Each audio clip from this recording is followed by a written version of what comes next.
off the streets. Shame. Without due process and without the fundamental protections of the Constitution. And let's be clear, as a descendant of the people who were initially snatched from their homeland and brought over here, we have something to say. In the birthplace of civil rights, I can think of no better reason than to march in the streets for this. I'm reminded of one of the last protests. I was present with our great Congressman John Lewis. It was the Families Belong Together rally at the Federal Building. And he said when he saw families being separated, when he saw people looking for a better life being imprisoned, it was our responsibility to do something. He said that he was proud of us for standing in this moment. I can hear his voice clear as day right now. And if he was here, scratch that, he is here in the spirit.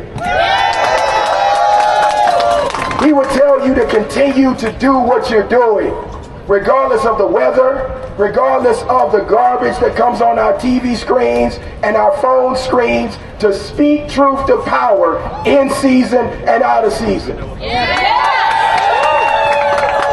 And I want to remind you, we did this in 2016, we did this in 2017, we did this in 2018, we did this in 2019, and we shook up the world in 2020. So regardless of the size of the crowd, the message is clear. The American people are tired of this. We're tired of our tax dollars being used and weaponized against people looking for a better life.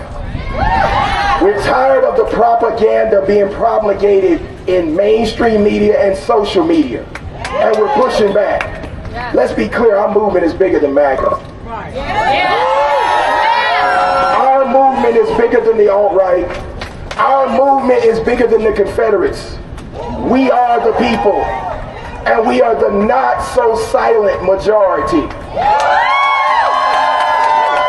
So right now, I want to speak to my brown and black brothers, and I repeat, brown and black, because immigrant populations from Africa and the Caribbean are facing the same issues as our brown brothers and sisters from Central America and South America.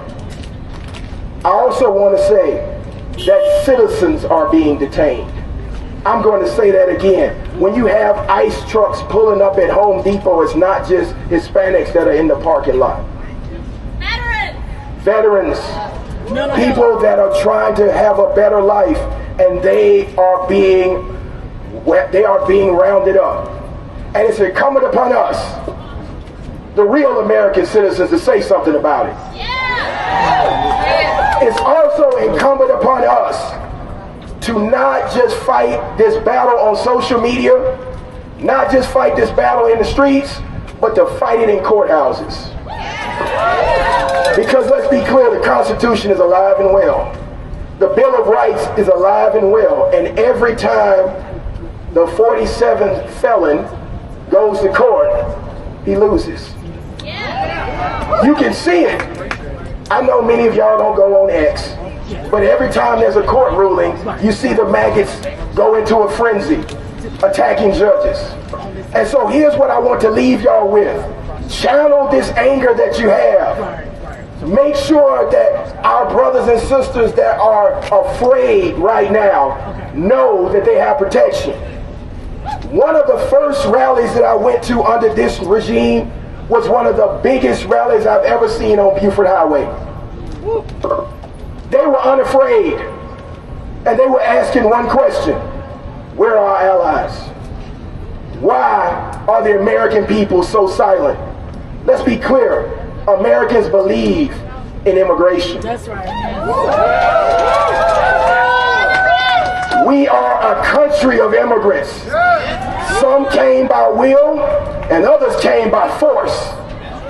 And so on behalf of the black delegation, Come on now. we got something to say. You got a lot to say. Nobody's illegal on stolen land with stolen people.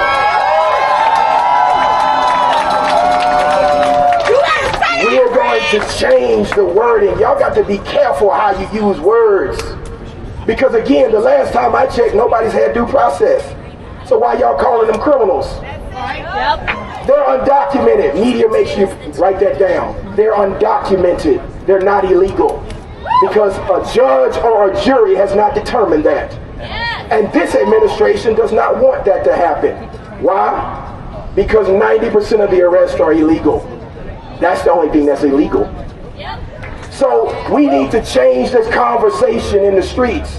And we need to make sure that our most precious rights are not eroded. Because let's be clear, the same rhetoric and the same weaponization of law enforcement they're using against brown and black folks, it's coming for everybody else too. Y'all remember what happened in the 30s and the 40s when they weaponized Nazism against everybody? I got you, one moment. I want you to recognize the moment you're standing in. The moment that true patriots stood up in Atlanta and around the country and get all of your family and friends to recognize the fierce urgency of right now. So I'm going to leave you with this. For those of you that this is your 30th protest, welcome back to an active protest. To those of you this is your first protest, welcome to the movement. And for everybody else, this is just the first of many mass meetings. I thank 5051 for the work that they've been doing. I thank all the activists for the work that they've been doing. But more importantly, I thank you, the people. Because the people united have never been defeated. So let's do this. Let's party in the streets like it's 2020 because we're about to take our country back.